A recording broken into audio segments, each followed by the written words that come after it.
Greetings, this is Free Narrative Adventure. I welcome you to my reaction to Phantasmal Parley, the 72nd episode of Critical Role Campaign 3 Saga of the Bells Hells. Uh, it starts off with the ad for Mortal Kombat 1, which Sam plays host to. It's sort of like a questionnaire game, and with the contestants being Ashley and Laura, who are the ones who know the least, because he chose them because they're the ones who know the least about Mortal Kombat. After one question, which they had to identify which was the actual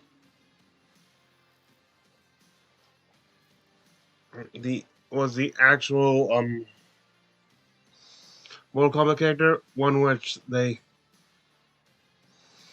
had to identify which was not an actual character, and one which had to identify, and the final one where they had to identify which one was not a guest character. They tied a whopping 0-0, proving it that they do know absolutely nothing about it.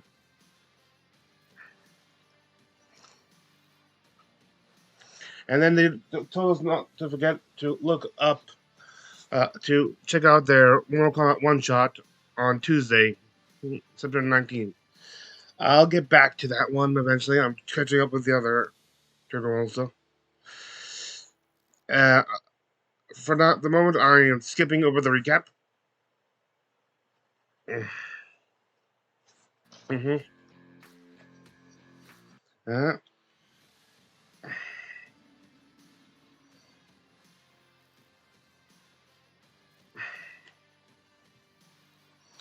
uh, now, as they're on the beach trying to figure out how they want to play, summoning the Captain Novus, the undead Captain Novus, Chetty reveals he's carved an exact wooden copy of the compass and stuff. They're kind of deciding what they want to, like, if they anyway to keep the compass or something.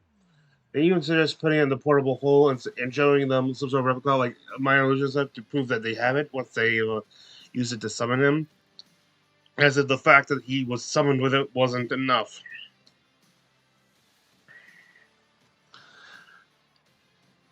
Mm-hmm. Basically, trying to figure out any way to negotiate with them for passage to Kalutha.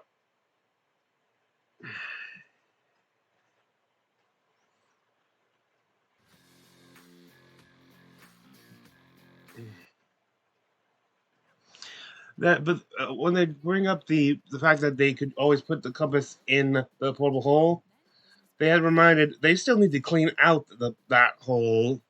It has many of the bodies of the well, not the Vanguard, but the Paragon's call from the previous episode.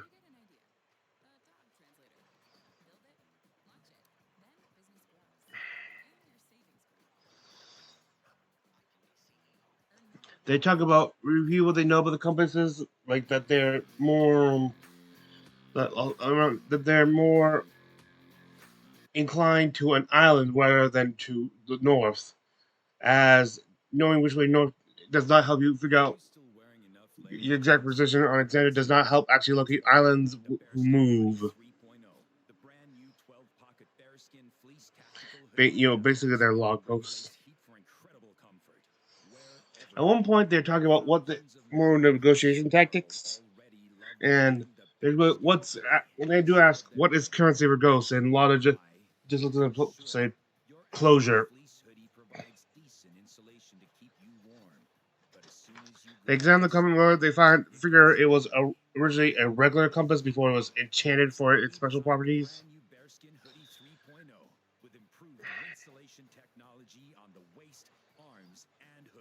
Mm-hmm.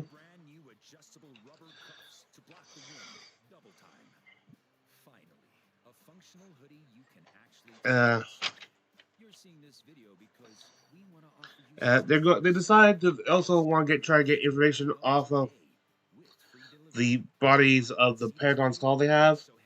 These two. Oh, specifically, the General Ratanish. Because just like you, we hate carrying man bags, duffel bags, or messenger bags. Leader of the Paragon Skull, You're not a messenger. who they kill after he was debanished in a bar, basically in a dog pound. Once. One second. Front pockets, 2 arm pockets, and a fleece-lined hunter's pocket at the back. Okay. This is a hoodie you can take out into the wild, wear at home or at the office, or while climbing an iceberg on your hands and knees. So, does the bearskin hoodie 3.0 actually look good on a day-to-day basis? No, it looks incredible. You'll get that perfect square profile that's never too bulky or baggy. You see that material? It's called bearskin fleece. That's because it was handmade from real grizzly bears. Not really. We love bears. But this fleece is double natural. Anyway, they decide that after going over the rules, so it's pointed out that ghosts, if they feel like you're an enemy, can still lie.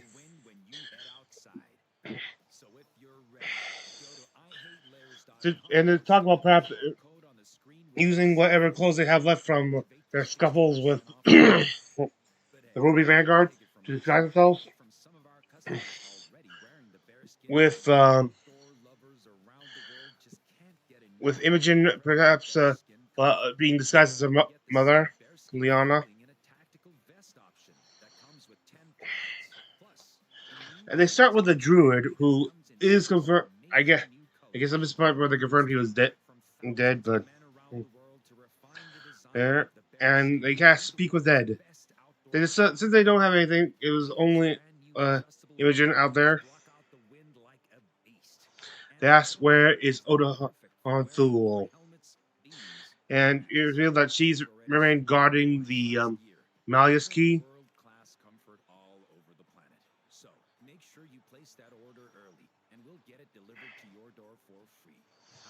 And there's like what was the force defending the key, like stuff like I think they said 100, like around 100 or something. Then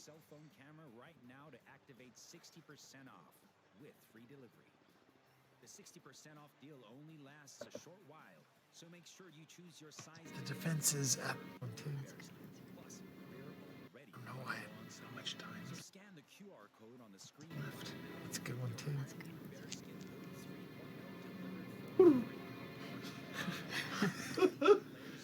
Just New York City pigeons. Hold it back. Hold that fucking face.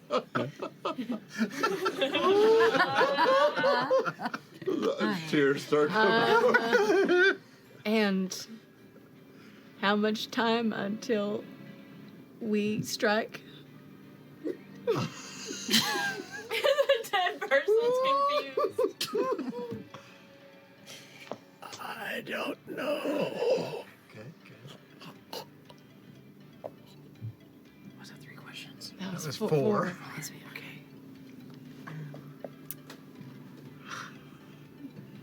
It's going about as well as it can Did what? What? What about Redathos? I can't just ask. So Is he loose? Is he What's gaining Rudeness strength? doing Is he gonna next? recreate? What are Predathos' weaknesses? What were they? So anyway, have you talked to Predathos? Give him a hard job. What about him? No, we know that already. I guess so, yeah. Why are they blowing up the ships, though? Because the ships are gonna go attack them. We know this. Okay, We know this. I'm just staring at you. In your head, I'm just staring at you.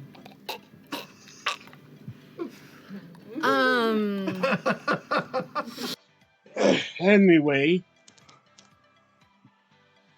they eventually settled more questions, including the first one: what is the greatest threat to the Vanguard? And he says something indistinguishable. The most I can make out was unity. Keep them scattered. They're not talking. I'm not sure if they're talking about Bell's themselves or other thing, or if it's just everyone out, like all the forces who would win in general.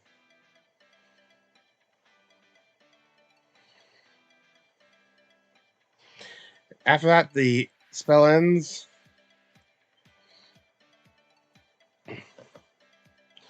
and they then cast the spell on Ratash.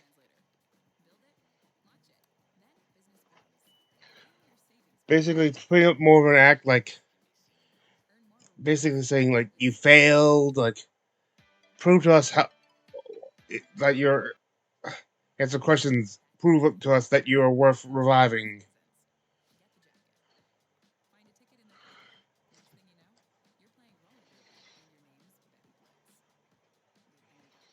And they asked him, what is the means of communication? They said, rather old-fashioned. I'm guessing they're using couriers of some nature.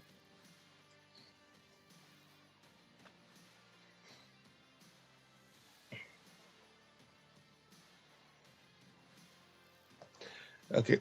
Asked about the defenses around there, and it's like saying it's guarded by Vanguard and Relorans.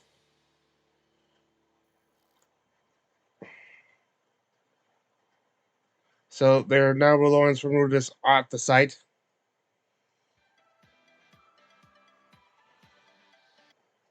Are you still wearing enough layers The to Relora insulate Alaska? is, and The Bearskin Hoodie 3.0, the brand new 12-pocket bearskin fleece tactical hoodie that blocks wind and regulates heat for incredible comfort.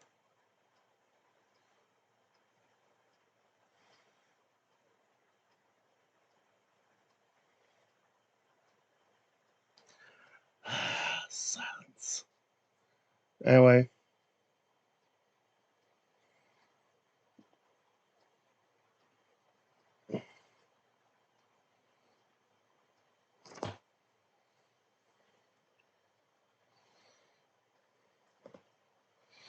Oh, just so you know, for this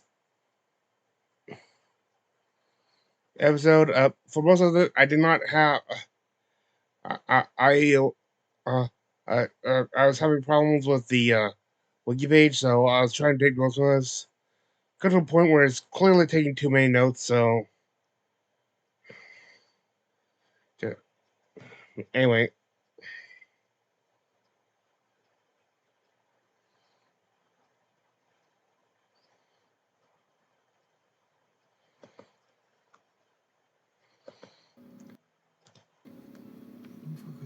Kept eyes as well. Is that what you said?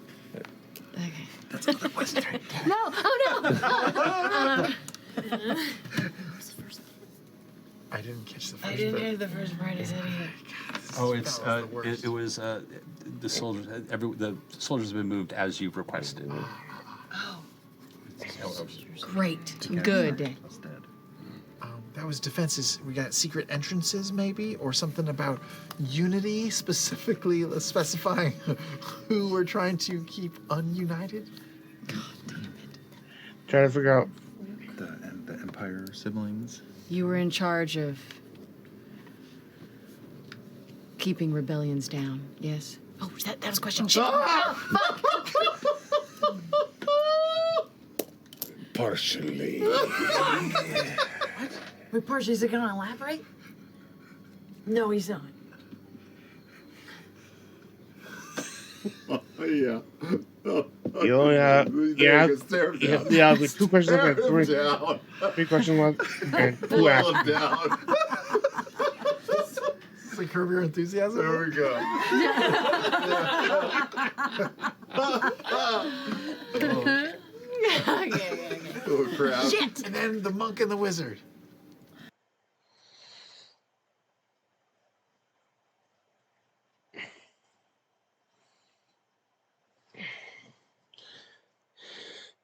Eventually, the corpse starts giving some looks and stuff, and they do an inside check to make sure that they haven't been made. Well, from basically what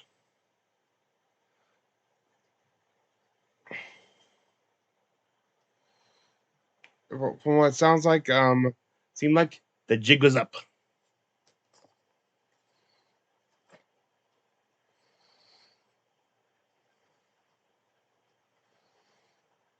Uh, they ask the last question, like after she rips his head off, like you can see there. Why would the tongue be in the top part of the head?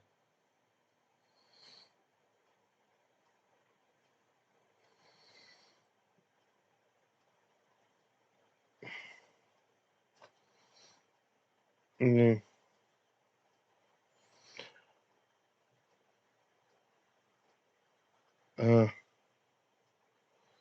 uh, basically, yeah, they asked okay, and Bo, they said that they are probably dead. Then the spell ends. They go over what they were able to figure out from this game. Like from one of the previous questions, they've determined that there were hidden like entrances and stuff, but they've been sealed off.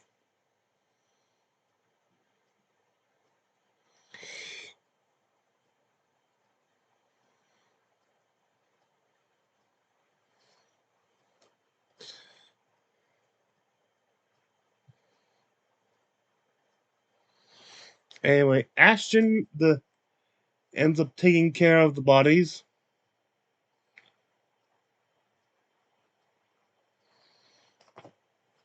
Mm. And Chetney places the compass in the like lowers the compass into the water to begin the process. And the fog seems to get much thicker, but they hear nothing.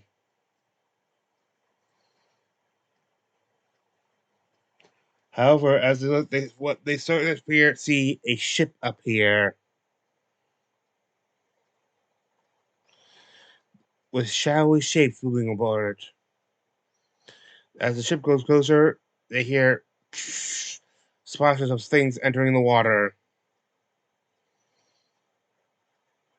Uh, as the Crimson Abyss mhm, anchors.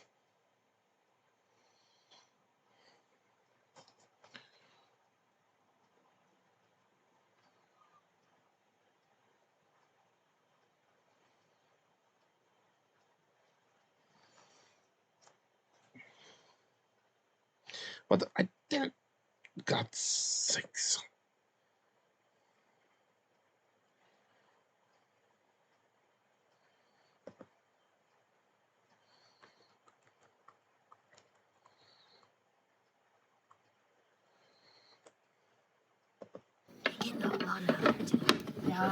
First episode. I'll stand next to Chetney and kind of like take my ball gown and kind of like. I know it's bugging you to fix it. Oh, putting it out? Yes. It's fine. No. It's gonna ruin her. Fix it. I Oh, it's because it's not. So straight. I guess that's right. The ship kind of.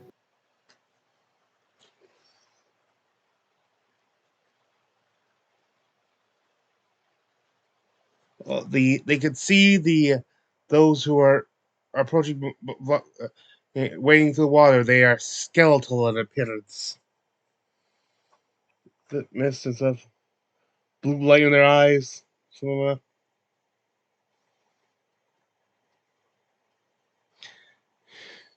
And they can see on deck one like squatter skeleton with what appears to be a bolt hole in his skull,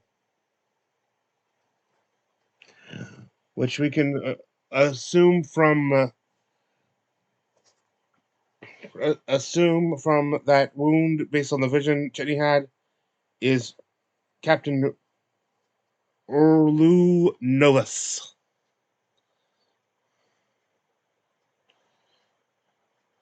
Anyway.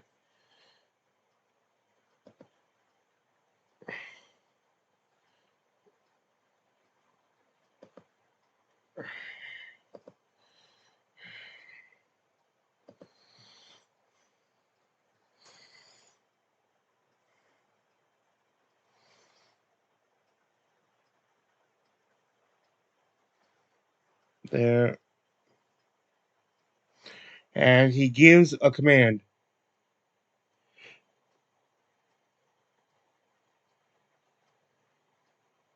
Uh, Take it from them. Leave them bleeding. Whatever they have is ours. Didn't Did not mean to make it actually sound that parody, but oh well. Initiative and then initiative roll.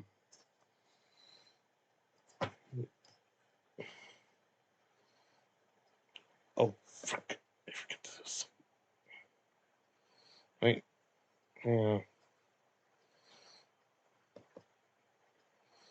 Yep.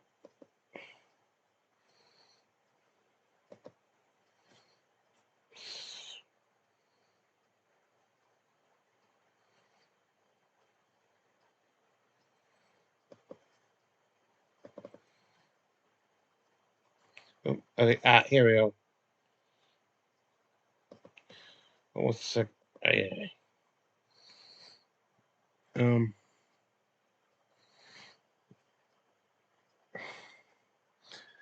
You can see all the crew there before Bell Cells. There, stuff. With that one, Axe one being the captain, and you probably recognize the thumbnail. Like,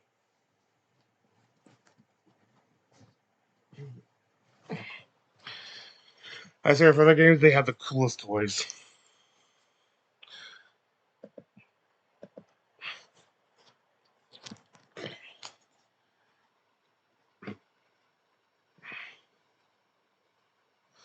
Both Orm Action get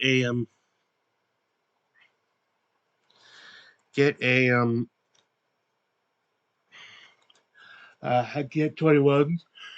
And Side Action goes first.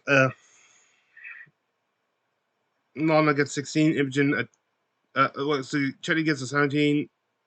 Lana 16. Imogen 10. SG 6. And Fern a 5.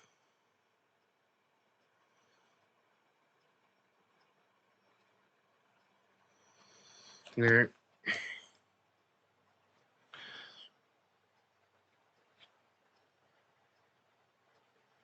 Ashton starts with a Space Rage.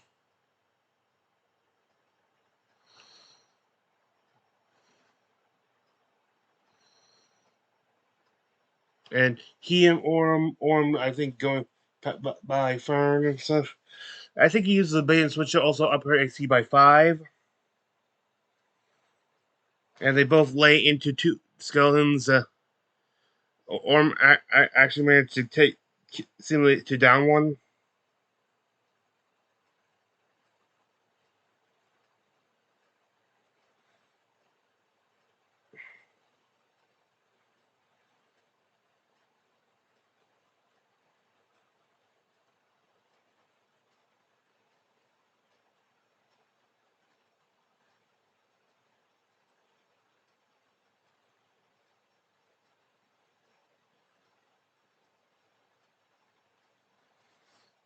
There,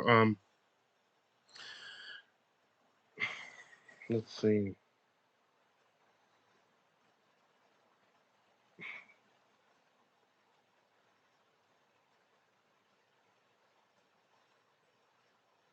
And oh yeah, actually,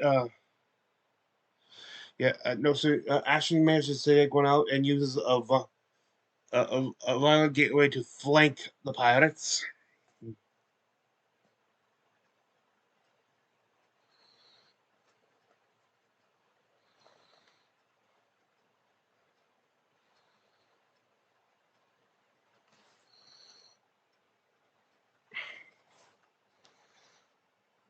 And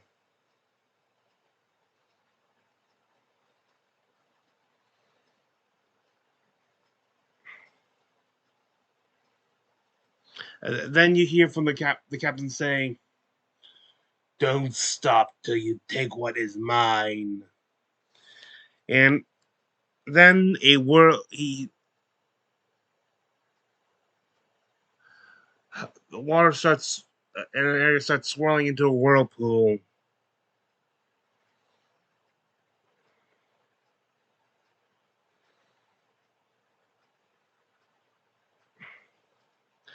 And then I believe the captain actually, one of them takes who's on the ship takes out a pistol and hits Chetney with a shot.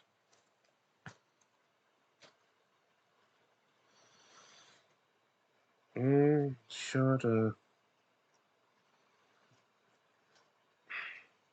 And it does some cold damage actually instead of just piercing. I suppose so. You got the sense that they all can do cold damage as well.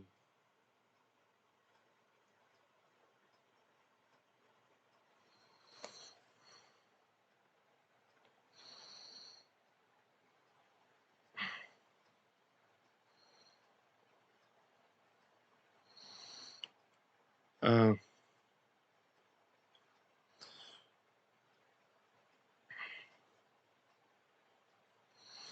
they try to do a little negotiation, but the captain's not having it.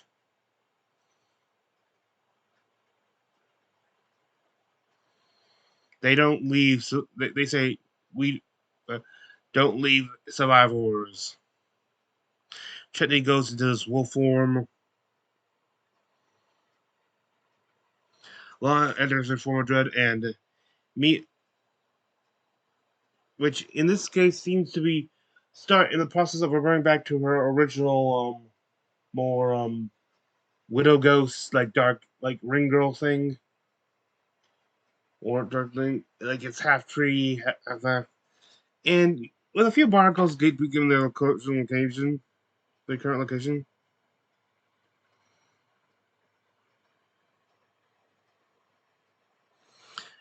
And then she casts Fireball, taking out like 8 pirates. All the pirates, that really whittles down their forces. And then she says in Shadowcant,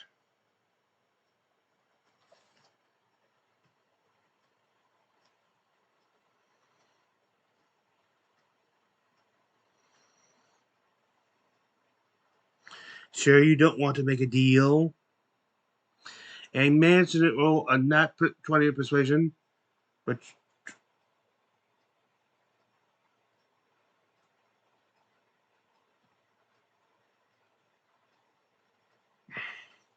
and he looks at and uh, causing Novus to say, let's have a chat. Then he just says the rest of the girl, kill the rest. So she's got terms for. So they won't be targeting her, good, but they realize that if since she's now going in for negotiation tactics, if she can no longer be part of the fight and can't actually assist them about either.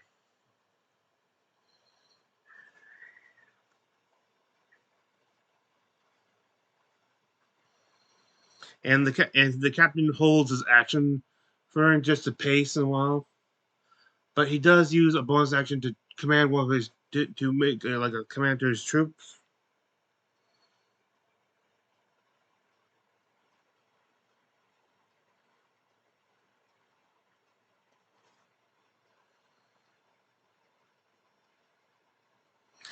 Then we get to then we get to a specific skeleton, the one in the crow's nest. This one is blackened and seems to have some sort of veins running through their bones.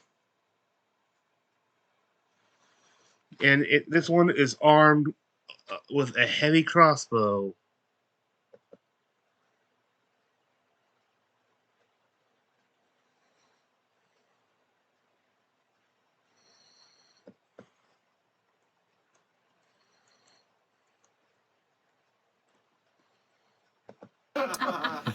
Be a best friend. No, that's going to be 18 piercing damage. Doubled? No, 18 piercing damage. Okay. And Oh, wait, hang on. Sorry. it's a crit, however. Go there. I will negate the crit. by asking. What? I'm just gonna ask you to negate the crit. Oh, you can do that? Yeah, I just am. He's asking you on I'm just personal- A Sam? Oh, no, personal no. favor. No, it's not gonna work. Sorry. No. Be best friend. No. That's gonna be 18 piercing damage. Doubled? No, 18 piercing damage. Okay. And 36 cold damage. Yeah, there we go. God! There's a robot. As the crossbow releases, this burst of bluish magical energy just scatters off of it, and you just 54? when the heavy bolt hits FCG, it almost pushes you back 5 feet, and you almost like pin into the beach itself for a second as you have to like get yourself back up onto your wheel, and it is like through your torso, Oh poking no, out the it back. pierced my metal. Oh, schnack. How bad are you? 34. I'm okay. Yeah. Liar. Alrighty, that finishes.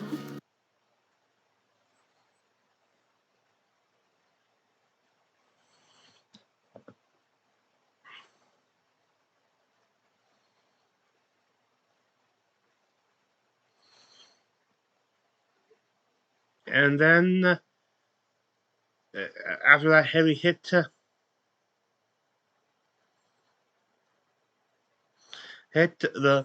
suddenly it's the back of the top round to the turn, and the down members of the crew who are now just pal bones reknit themselves together and come back up to fight again. And suddenly this thing that seems to be, and suddenly when they seem like they're doing so well, they realize just how in trouble they are.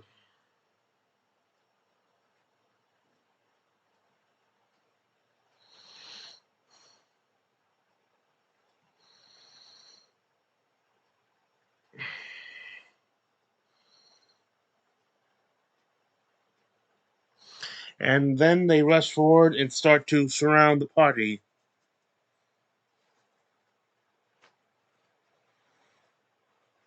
And F.C.G then tries to buy some time by and use enchant divinity to turn undead. And all undead, like not on the ship, are turned and will have to leave. Unfortunately, that does include Laudna at the moment.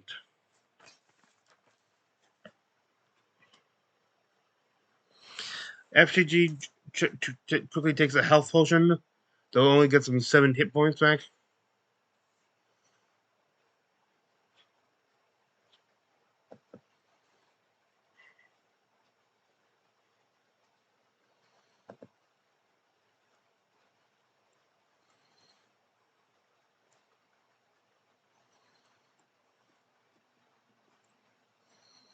I'm gonna have Mister What's start now? making What's his that way to for this? Laudna, All right. and What'd you get, you clarinet? Oh, buddy. 2d6 cold damage. What's Mister doing? okay, Mister, I could dimension door Laudna. I could dimension door you, Laudna, with Anyway, Chichi tries to make try to make an approach to the boat, and also go as does Oram, who's able to reach the ship and go after the first mate.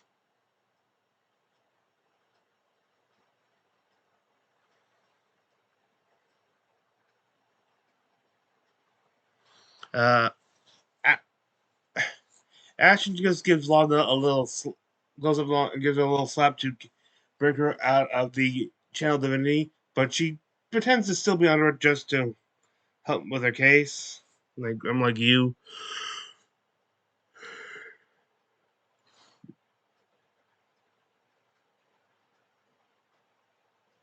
But then unfortunately on the sniper's next turn, it fires at F.C.G again and downs him.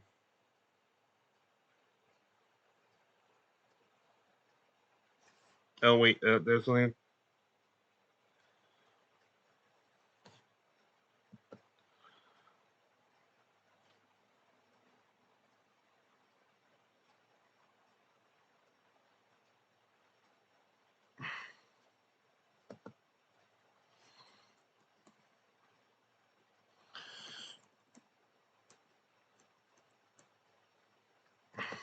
I will use 2 more meteors and slam them into the skeleton still standing. You got it. So that's dexterity save.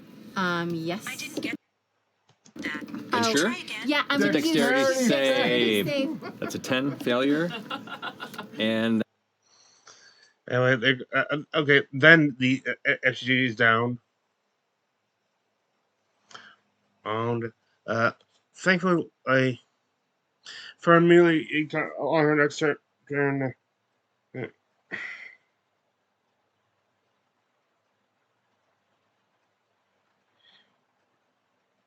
those who were Fern immediately on her next turn is able to uh,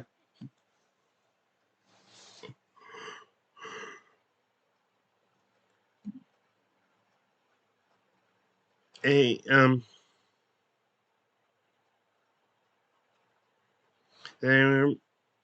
those Fern brings F.C.G back up to health though with a minor spell.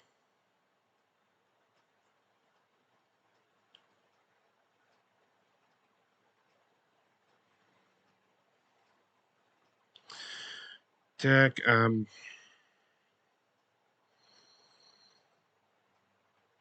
Ashen is able to knock the sniper from the perch. But another Project managed to hit F.C.G with attack, and he's down again. And they really wish that, and they really regret not going with the second level spell when instead of the first level.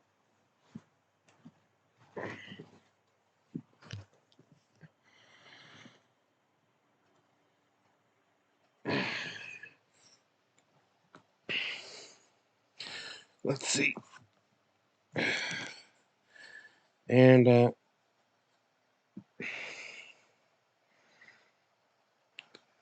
Fern has to use this. Fern ends up bringing him back up again, but this time with a second level to give him some leeway room.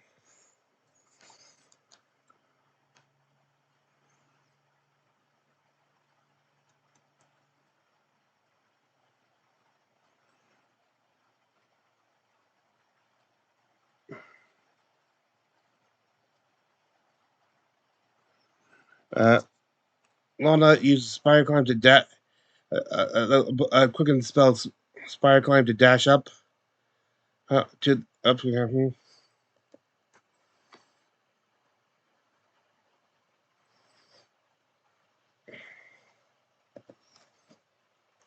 This is what the battle currently looks like.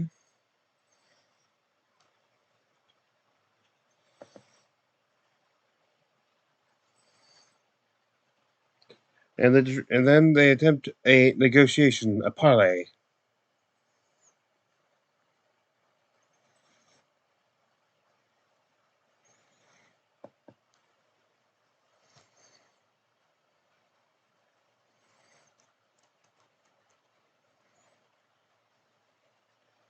Form of dread. My rib cage opens a little. Oh, risky. And I take his hand and I put it inside of my chest. Oh. You're like me. Cursed like me. Roshan. Kamord. Delilah. We can end it. Together. But you have to stop this now. make a persuasion check. Want your bad romance? Come on. I'm so nervous. I'm so nervous. It's not good. It's not good, you guys.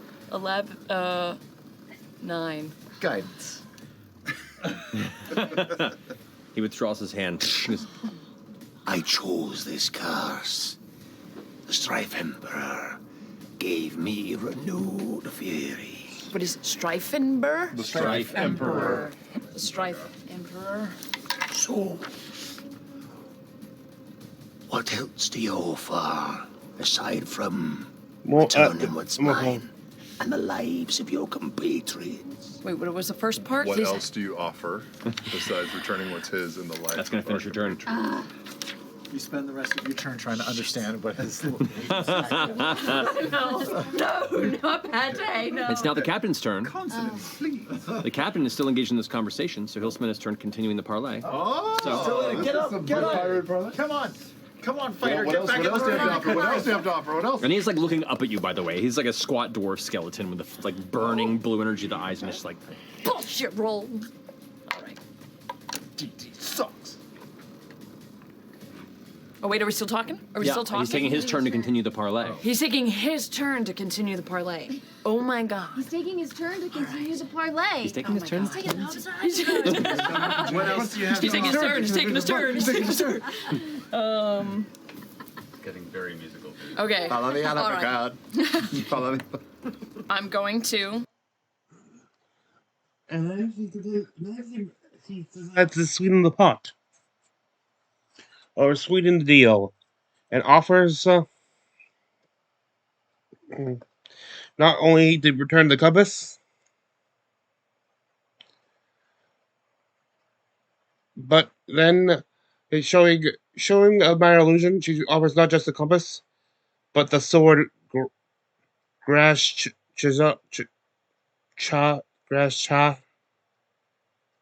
You know, Chetney's problem blade.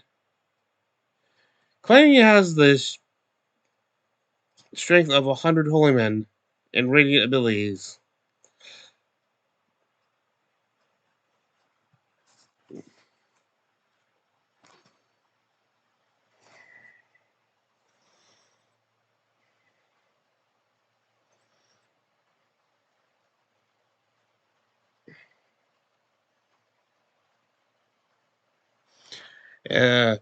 Right now, the party is sort of saying they can take out the pirates fairly easily, but the pirates are keep on getting back up.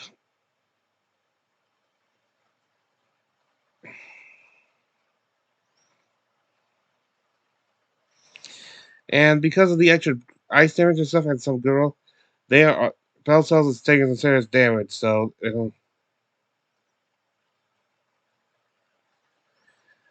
Jetney, hearing what the offer, holds up the sword, and they only want passage in return. And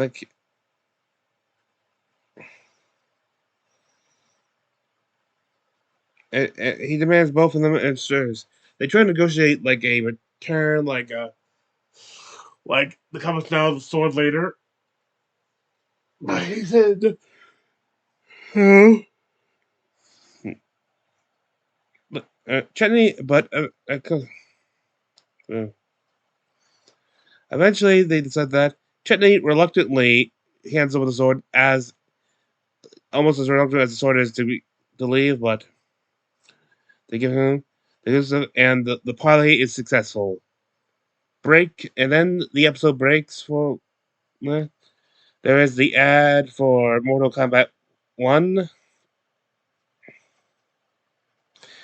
The ad for the 3-part Ukutome mini, which was so awesome in that one shot. Their merch alert, their personal stores merch alert. There is it Thursday yet, sir? Well, the white lettering and green lettering. Ticket wraps, the water drip,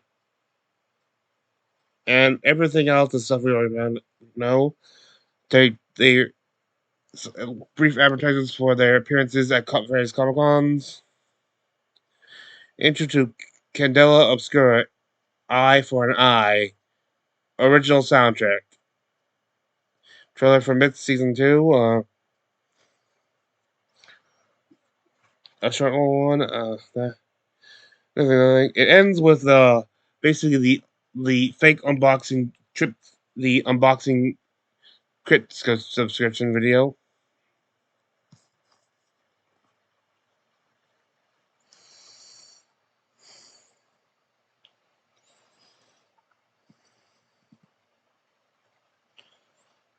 Oh wait, before wait a second.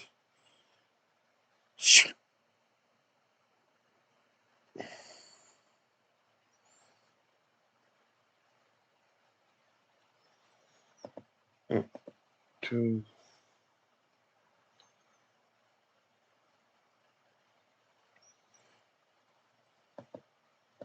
Sorry. the blade. I don't say anything about that I was yet. supposed to show you this, not say it. Yet. What are you doing?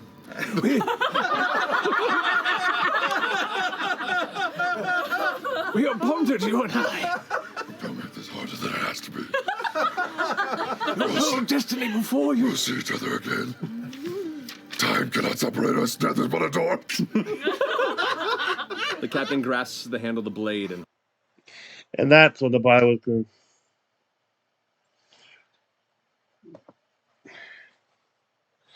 Laura basically calls everyone on board. They're now out.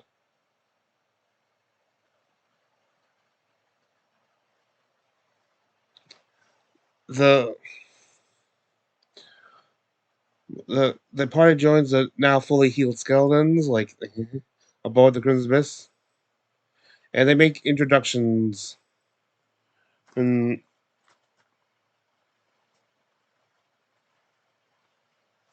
and they make introductions to the rest of the crew.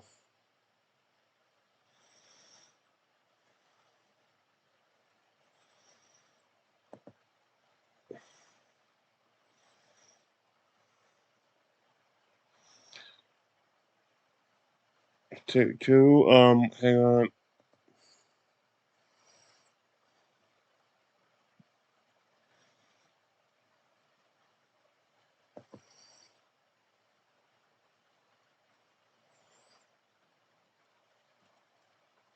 Wait a second. Jamal, Odo, Peters, Bruder. And this is the rest of our crew. first mate Woder speaks. And this is the rest of our crew. Jamal, Odo, Peters, Bruder, Vandalo, the Witch Twins, Carmilla, Sanjay, and... Keith? And the ones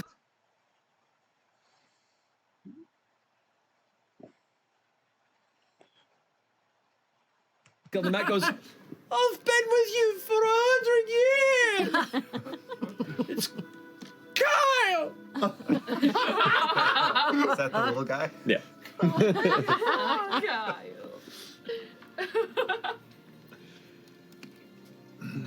What kind of vibe or attention are we getting from the crew, by the way?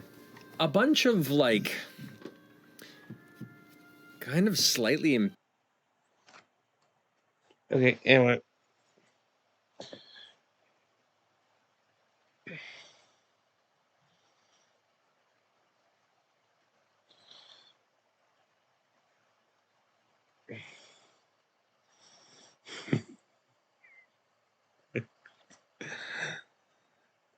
It explains that they seek patches to Kalutha, and they demand the compass, and the captain demands they hand over the compass now as advance payment.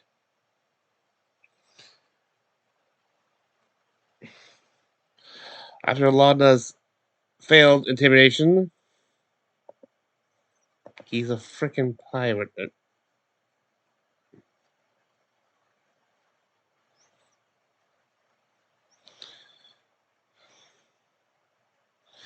They hand it over,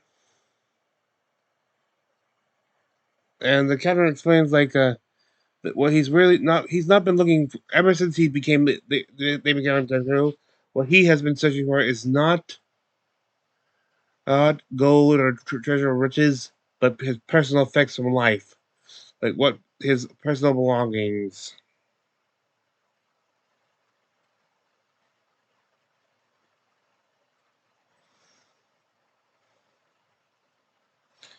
That were stolen from him and his crew.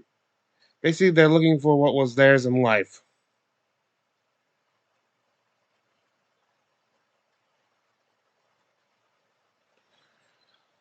That was it. That look was taken from them when they were slain. They're not exactly sure what will happen if they complete this task, though. Then sails are with the wind and what's left of the sails, they are off. Apparently, it'll take.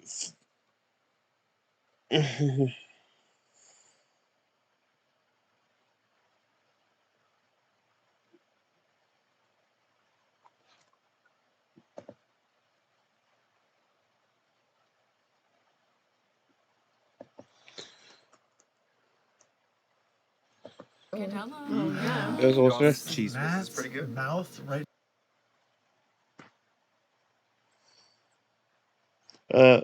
There's a quick inside check. Next to your ear is so nice. It's so warm. Like ASMR. You get that every night? Is this unlocking something? Oh my god. You like whispers? Ooh, shiver my timbers. New ASMR Is this the channel. beginning of our throuple? Wow, Sam's been rolling insight a lot this episode. Like, Inside check. I don't need redheads. Whoa. God, Samuel. I'll take that as a compliment to Q.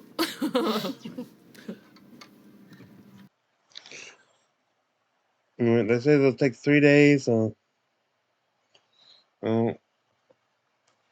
They try asking about the Strife Emperor. I said, when you're basically saying why he prayed to that guy, basically for what he's asking for, he said, guys, you don't call for prime deities for something like that.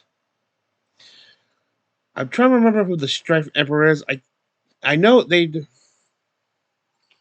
think they from like religion check this, they remember he's one of the betrayer gods, but they can't figure out which. I think he might be Bane, the god Bane.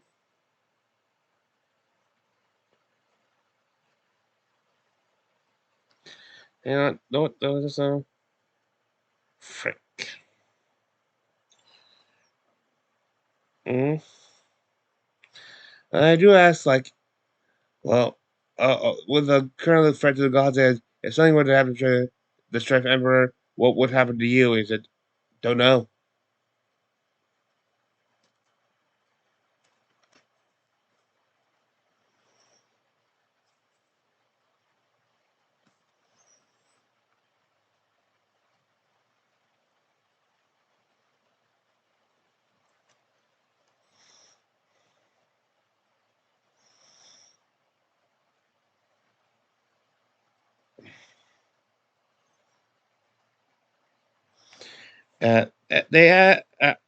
Chetty's asked if he's okay giving up the sword, and he's not happy.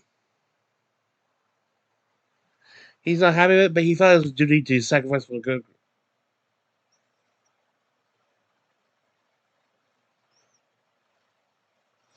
They go through the inventory of recent acquisitions. They finally get to shit.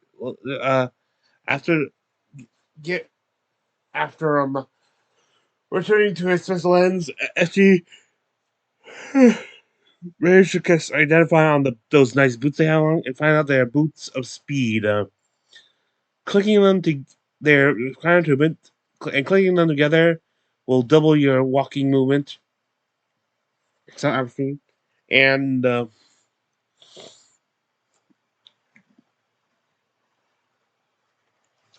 you do not provoke attacks of opportunity.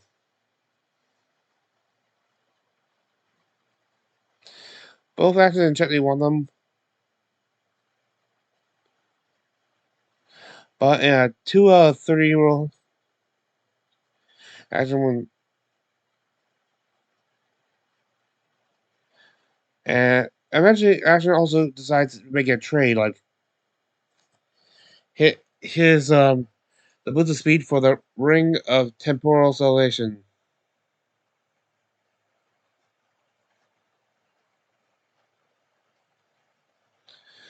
Oh wait, hang on. Before I go on, I remember there was earlier when the fight began. We saw Sam's and Jerry Camillet.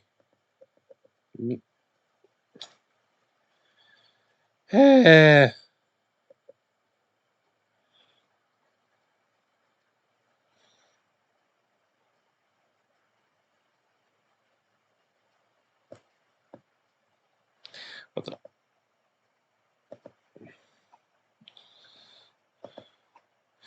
Anyway, the party starts investigating, exploring the ship. And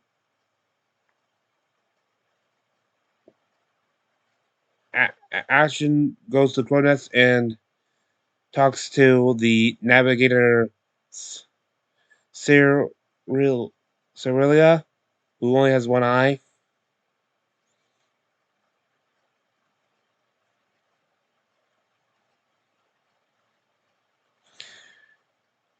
She says she may feel some resentment for the captain and stuff. I'm a little suspicious, like with her heavy crossbow stuff.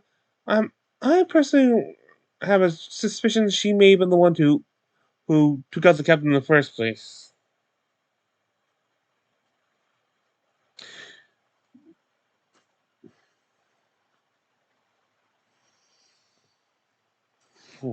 They talk about how he talks about he recently got the attention of God, and the God apparently did not like what he saw.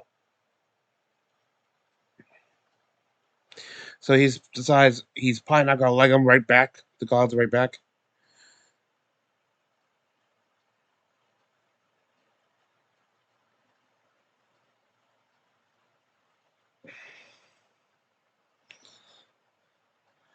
And something keeps the navigator is very interested in the conversation. Having noticed how she hasn't been able to spot Rudis recently. The rest of the crew go along the deck to meet the crew, who are a lot of whom are in a. It's noticeably colder below, and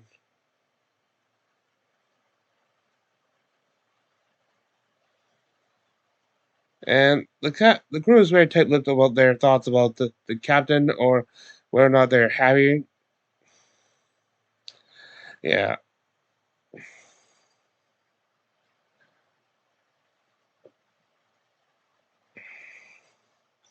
One of them somehow knows "Beads of Love" by Scanlon Shorthout, like the violinist,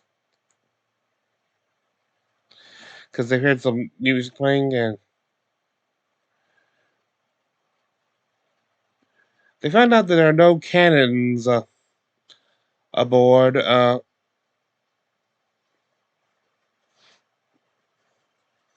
Aboard the ship. The only few firearms they had were recent acquisitions. They they've been out here for 100 years, but uh, so they've been ghost ships since before Percy invented the firearm. They use old-fashioned ballistas. They before when they before when Ashton was talking to the navigator he asked about how she was missing came to be missing an eye. She basically said she carved it out, basically to prove that she's even without only one eye, she is still the best navigator.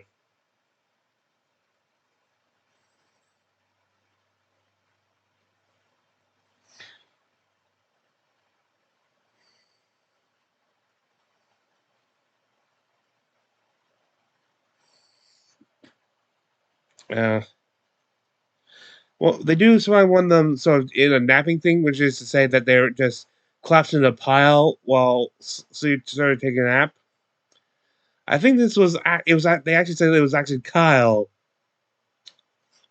So after seeing the pile Kyle and stuff and going after Clinton, they kind of say that one thing they kind of make a claim that they are game creators.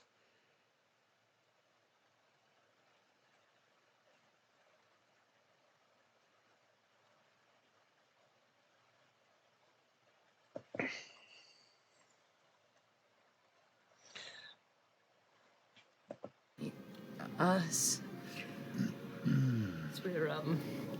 We're game creators. Stop. Stop. No. We have a game. We have a publishing wing. No, yes, No. That was the last anyone saw Bell's house. They all kind of, you can see at the table, the ones that are like playing cards, games of cards and dice are all kind of like starting to look over a bit. Tell us more about this role here. Here, do you need those 2 dice right there? You see one of the twins kind of glances over. You here? I'll just telepathically bring it up.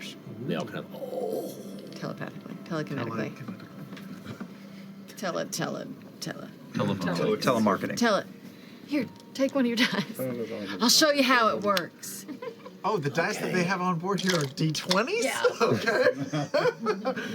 Polyhedral is an Exandrian I got a keepsake. couple extra. I tossed some wooden ones out there. Don't ask for those. They're just Ashley's, Now- Ashley's baby teeth dice. We both roll, and whoever gets a higher one wins. That's the beginner level. And then whoever wins. Don't knock it.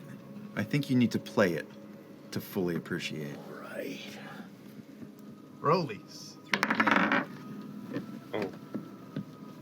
Oh, I won. That was a 16. Now you have to tell me a secret. Double or nothing. Oh, yeah. Sure. Getting it. They're getting it. Secrets. What'd you roll? Where's the gambler? 3.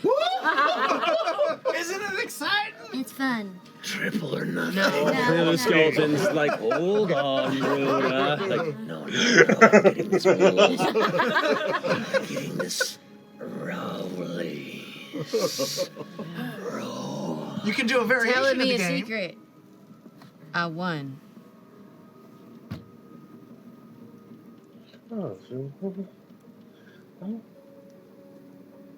I was allergic to cats when I was alive.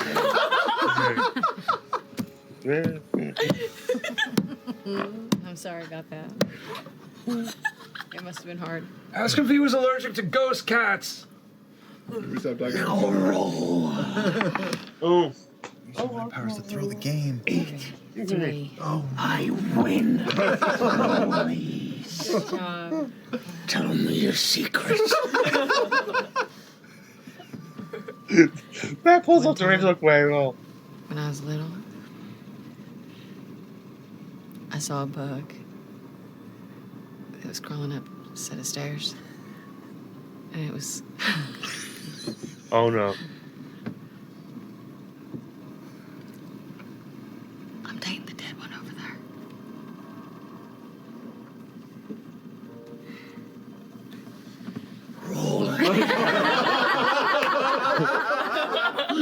you now see across the table, like Mainline other ones are like crew members are putting their cards down a bit. And, like, starting to look for other dice and like going through. Question: did 20 dead sailors just go?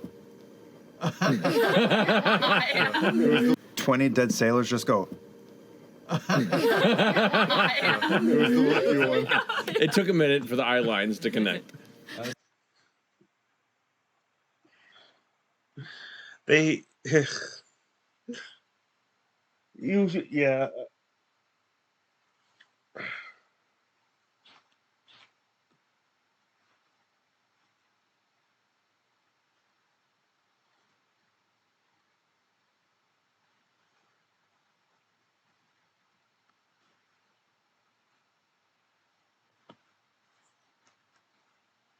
Be stuck doing this? 3 days of rollies. Rollies. 5-year-old how to play the game. 4. Whoa! This is a double rollie. This is a huge. What happened? Yes, this was That ends the game for the day. That actually ends the game for the day. No! What happens when they're the same? Then you have to find a new partner. That's the part of the rules. You. Oh my God. As created an the gambling chaos begins to take root, not even a few hours into your multi-day journey, the beginnings of After this many years, they would have come up with that game themselves. It's a great game. bonding comes in strange ways, but we'll see where it goes from here as we'll pull back on the ghost ship as it pushes into the mists, heading towards what you hope is the destination you requested. And that's where we'll finish tonight's episode. Anyway, with that, all that's left is my home rule of the episode. I think with the aquatic theme, I chose the old one. I mentioned I had like a while back. Designed on D&D on a character who's meant to be one of the children of Vexalia and Percival. He was an artificer, like his godfather Tyrion. Well, this is one of the items he would have created. His own version of the Decanter of Endless Water, the Rose Candle. Unlike others where it just renames it as something, but it's the same thing, there are slight differences to another. But it's both the same, but there is slight functionality difference. This stopper flask sloshes when shaken, and as it if it contains water, then it weighs 2 pounds. You can use an action to remove the stopper and speak a statement using command words. And there are each command statement has 3 parts to it: the quantity command word, the temperature command word, and the type command word. Whereas the original only had like 2.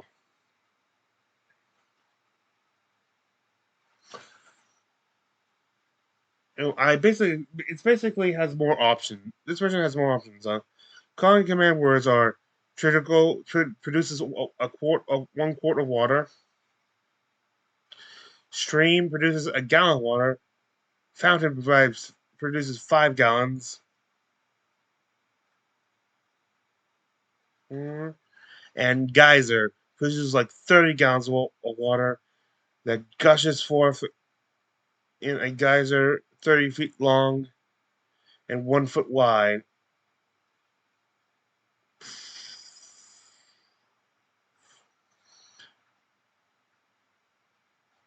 As a bonus action, while holding the geyser, while holding the decanter, you can aim the geyser at a creature you see within 30 feet of you.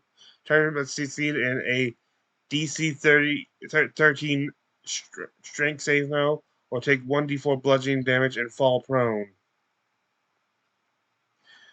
Instead of a creature, you can target an object that isn't being worn or carried that weighs no more than 200 pounds. The object is not over or pushed up 15 feet, pushed up to 15 feet away from you. The second component of the command tree, the temperature. There are like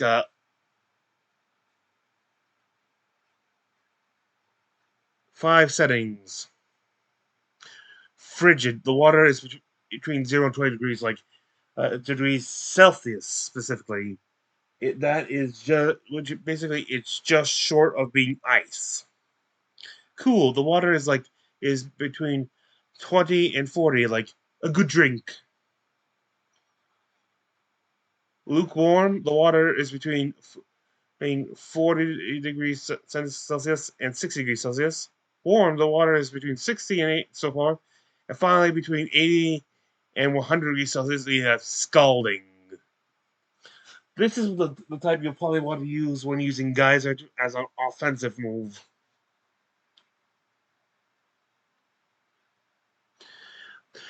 Then you have the type command word, which controls its quality. You can say the words lake, which produces fresh water, sea, which produces salt water, or spring, which produces mineral water.